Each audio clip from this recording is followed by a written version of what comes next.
Confuse ہیں کہ انسان کی دنیا میں پیدائش کیسے ہوئی تھی. وہ آج ڈارون کی تھیوری پڑھ پڑھ کے یہ سمجھے بیٹھے ہیں کہ اللہ نے ہمیں نہیں بنایا بلکہ ہم خود بخود ہی بن گئے ہیں.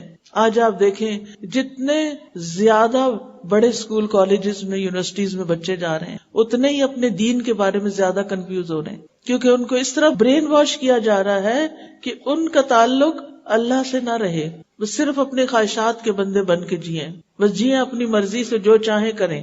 ہمیں اپنے نفس کی عبادت کے لیے تو نہیں پیدا کیا گیا، ہمیں تو اللہ کی اطاعت کے لیے پیدا کیا گیا ہے.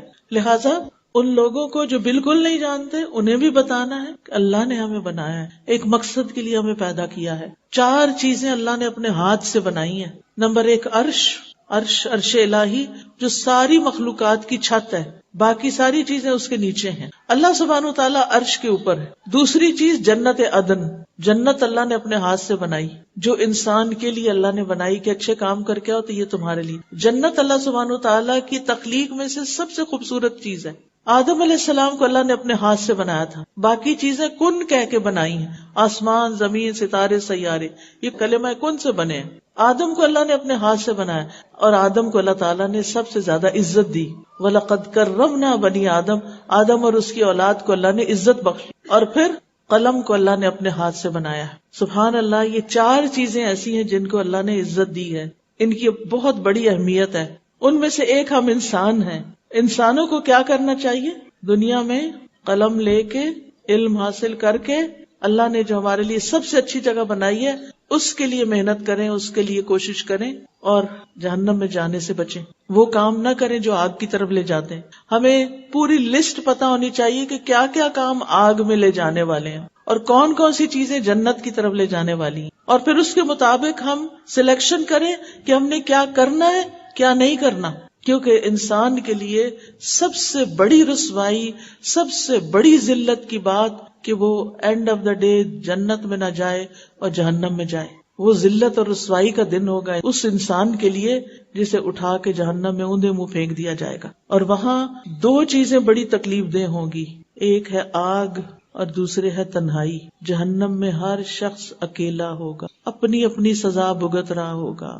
دنیا میں بھی آپ دیکھیں کہ جب آپ اکیلے رہ جاتے ہیں تو آپ کو وحشت شروع ہو جاتی ہے. وہ لوگ جن کے سارے بچے پڑھ لکھ کے کہیں نہ کہیں دور باہر چلے گئے اور وہ گھر میں اکیلے ہیں تو ان کے دل کیسے تڑپتے ہیں. یا اگر کوئی بوڑھا ہو جائے اور وہ کسی سے ملنے نہ جا سکے یا اس کے پاس کوئی نہ آئے تو وہ تنہائی کتنی تکلیف دیتی ہے. یا پھر انسان کسی ہسپتال میں پڑا ہو یا کہیں بھی تو یاد رکھیں تنہائی کا دکھ بہت بڑا دکھ ہوتا ہے.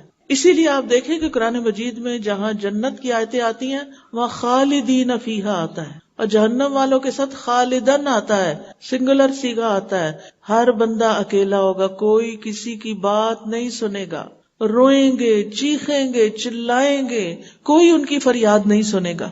ہر شخص کو اپنی پڑی ہوگی میں کسی طرح یہاں سے نکل جاؤں، لیکن جب کبھی وہ نکلنے کی کوشش کریں گے دوبارہ اسی میں ڈال دیے جائیں گے. وہ ایسی جیل ہے، اتنی نیچے ہے کہ اس کے اوپر چڑھ کے باہر نکلنا بھی مشکل ہے. تو اس لیے اس بڑی تکلیف سے، اس بڑی سزا سے، اس بڑی مصیبت سے بچنے کی فکر کرنی ہے ہمیں. آپ کو پتہ ہے حضرت عمر رضی اللہ عنہ کتنے بڑے انسان تھے، کتنے نیک اور کتنے عدل والے. وہ جہنم کے خوف سے اتنا روتے تھے کہ ان کی آنکھوں کے ساتھ یہاں 2 لکیریں بن گئی تھی رو رو کے کہ کہیں مجھے نہ جہنم میں پھینک دیا جائے. نیک سے نیک صحابہ جو تھے وہ اس بات پہ پریشان ہوتے تھے کہ کہیں ہم جہنم میں نہ جائیں. تو یاد رکھیے یہ دین ہماری ضرورت ہے جو ہمیں زندگی گزارنے کا طریقہ سکھاتا ہے. دین اللہ کی ضرورت نہیں ہے، اللہ کو ہماری عبادت نہیں چاہیے. اللہ نے ہمیں اصلاً جنت کے لیے پیدا کیا ہے، لیکن ہمارا دشمن شیطان ہمیں جہنم کی طرف لے جانا چاہتا ہے. لہٰذا وہ برے کاموں کو خوبصورت بنا کے دکھاتا ہے اور ہم اللہ کی نافرمانی کر بیٹھتے ہیں. دین ہماری